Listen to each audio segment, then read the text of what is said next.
We've made it to here after lunch. This is the most difficult session of every conference. It's the one after lunch, nap time. Try not to. I hope and assume that the talks will be interesting enough that I won't let you nap. Let me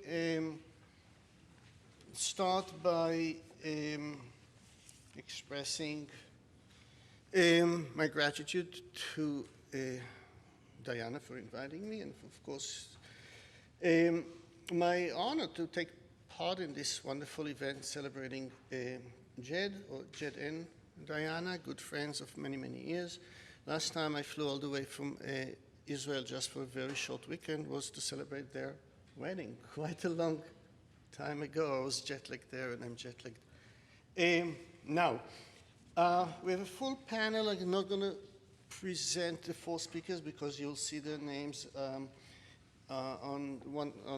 the screen once we start. I will say that, as you all know, Jed is interested in everything and he knows everybody. And this panel represents it. There are four different speakers whose topics stretch all the way from Greek antiquity to the very present. And these people came from 3 different countries, if I include myself, 4 different countries and 3 different continents. That's quite an achievement. I will make one more point, which is that I'm not a historian of science. I'm a normal historian, so to speak.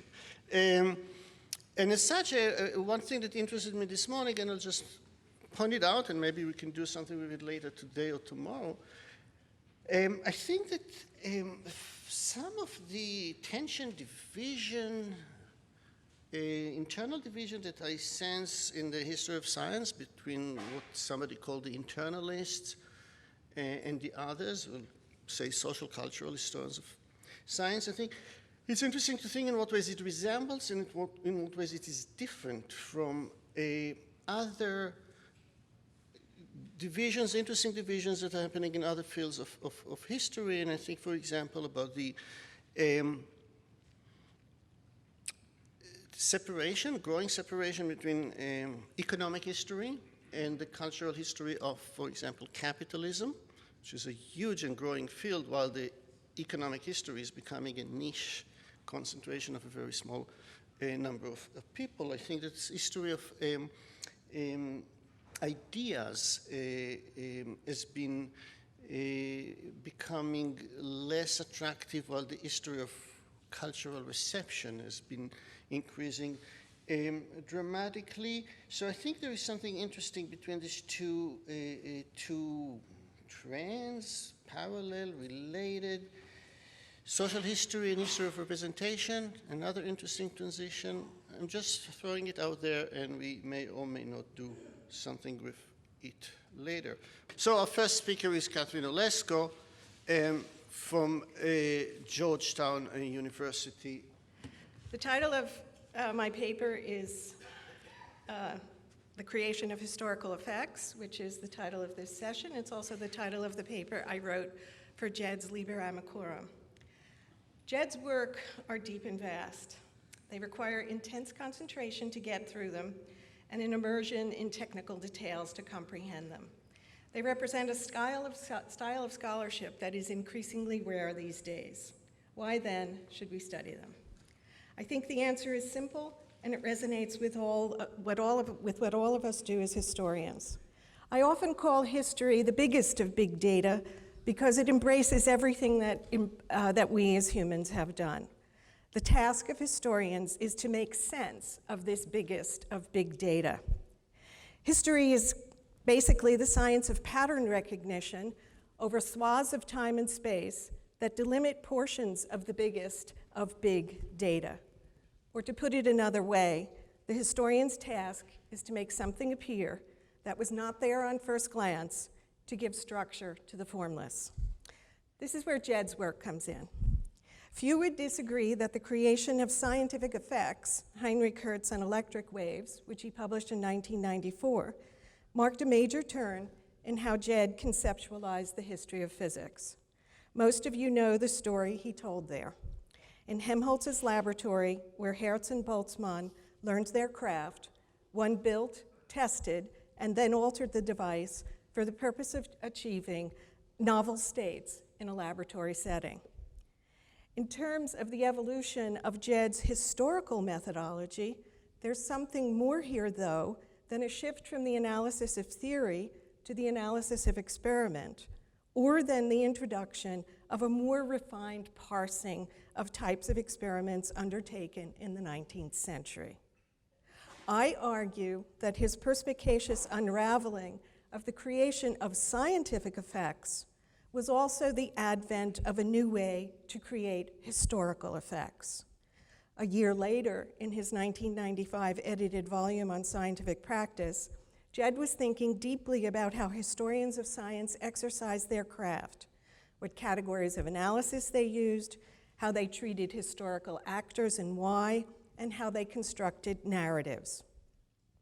I don't think it's serendipitous that these historiographical concerns were further articulated and developed in his two subsequent co-authored books, The Zodiac of Paris from 2010 and Newton and the Origin of Civilization from 2013.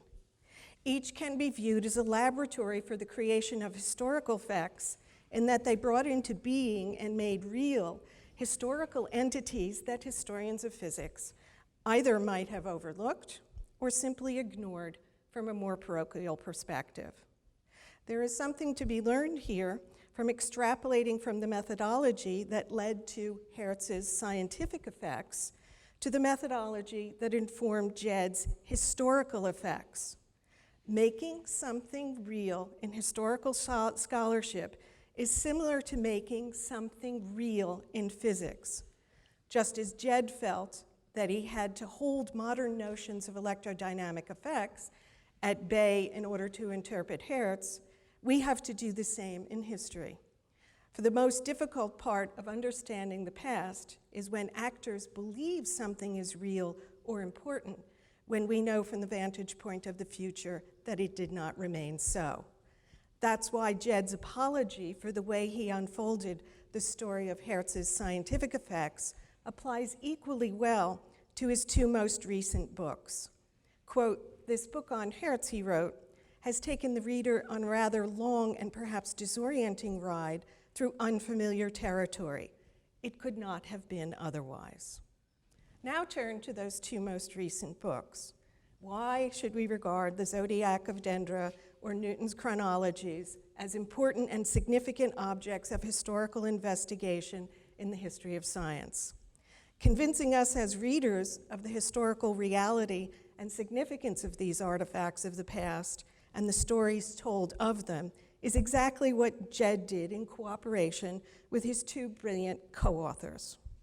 The Zodiac of Paris, co-authored with his gifted former doctoral student, Diane Greco-Josephitz, begins with a trip to a Parisian bookshop that turns into a mystery story about what exactly was the date of the Zodiac of Dendra, taken to Paris after Napoleon's expedition to Egypt in 1798. Here, Jen and Diane take an object we, as historians of physics, otherwise would have overlooked and reinsert it in its full and proper historical context, where physicists had a role to play, and it was quite a big role. The flurry of interest in the Zodiac pitted physicists and astronomers with their tools of precision in measurement and projective geometry against humanists, adept at interpreting and translating texts. Since chronology was also a biblical issue, and here the date of the flood was the pivot point, the controversy over the dating of the Zodiac was also one of science versus religion, or of stereographic projection versus biblical interpretation, a conflict stoked especially by conservatives who were on the rise in the political turmoil of Restoration France after the fall of Napoleon, and who regarded the natural sciences with suspicion. This is not a story devoid of physics, which provides the means for understanding the object state of the Zodiac. Fourier is omnipresent. He was with Napoleon in Egypt, but also present were Biot, Arago, D'Alembert, Ampère, Monge, Poisson, and others who are embroiled in the race against humanists to date the Zodiac properly. Jed's and Diane's study does more than embed physics and culture by revealing what physicists did in their spare time. It also exposes the intrigue and distrust surrounding the role of expertise in the state, a role which had emerged and grew over the 18th century, but only became widely accepted in the early 19th century, and regrettably has become a contentious political matter today. Whereas earlier, Jed's questioning of historical methods focused on ontological and epistemological issues, like emission versus waves theories of light, what we can learn or know from experiment. Here, he and Diane delved into the politics of how significance and meaning were attributed to an artifact. Their analyses, especially concerning image versus text, prefigured what is only now becoming a thriving research field in the history of science, particularly in Europe: the relationship between the methods of the sciences and those of the humanities. Fittingly, the Zodiac of Paris generated a provocative set of reviews. Chronological interpretation and its relationship to the physical sciences were also the main themes of Newton and the Origin of Civilization, which Jed co-authored with his eminent colleague, Moti Feingold. This volume joins a growing literature on Newton's religiosity, but it does so in a new and radically different way, by comparing and relating how Newton assessed historical evidence to how he assessed data about the natural world. Once again, Jed, now with Moti, targeted the relationship between the natural sciences and the humanities as the focus of investigation. The pivot on which this book turns is Newton's posthumous The Chronology of the Ancient Kingdoms from 1728, a major piece in his oeuvre of religious writings, but one that sought to get the historical record straight by dating with reliability and certainty the flood and the repopulation of the earth after the deluge. And therein lies the problem. How can one make reliable and certain historical statements? What is trustworthy historical knowledge? To uncover how Newton answered these questions, the authors turned to how Newton handled numerical data and how he regarded knowledge acquired by the senses. With regard to numerical data, Newton did, secretly, what others did not. Rather than choosing the most appropriate data point and discarding discrepant data, Newton took averages of larger data sets as a means of eradicating error, of obtaining reliable results, and of constructing trustworthy knowledge, all achieved prior to the development of the method of least squares, which only legitimated the average as the most probable result around 1800. Averages became what Jed and Moti called, quote, the weapon with which he slew the inevitable dragons of sensual error. Newton then analogized this method to the corrections he offered for dating and chronologies in the humanities, where he recognized that words, like data, were to some degree unreliable. Newton's confrontation with humanistic methods led him, quote, to consign them to the same dustbin that held Cartesian mechanism because of their unreliability. Jed's and Moti's excursions into the interface of the physical sciences and the humanities in Newton and the Origin of Civilization is a penetrating study of how knowledge and the evidence upon which it is built were regarded as reliable and with what degree of certainty in an era that did not yet have probabilistic methods. By viewing chronologies as dealing with epistemological issues analogous to those that arise in laboratory measurements, Jed and Moti made Newton's chronology real as a historical object of investigation and relevant to the history of the physical sciences. It's often said by anthropologists, especially the structuralists among anthropologists, that it is only by making something unfamiliar that we can understand it. That's certainly the message, too, of the Helmholtzian method of laboratory science, this creation of scientific effects, as Jed has told the story. But as Jed recognized of his journey to understand Hertz, and as he and his co-authors made abundantly clear through the stories of the Zodiac of Paris and Newton's chronology, the journey from the unfamiliar to the familiar is one carried by narrative. The creation of historical effects, thus, is not merely the introduction of novelty where it did not exist before, or the coming into being of a historical object we had not previously known. It is, and perhaps more importantly, the construction of a historical narrative, the telling of a story that we all want to hear. Thank you, Jed, for the creation of these historical effects.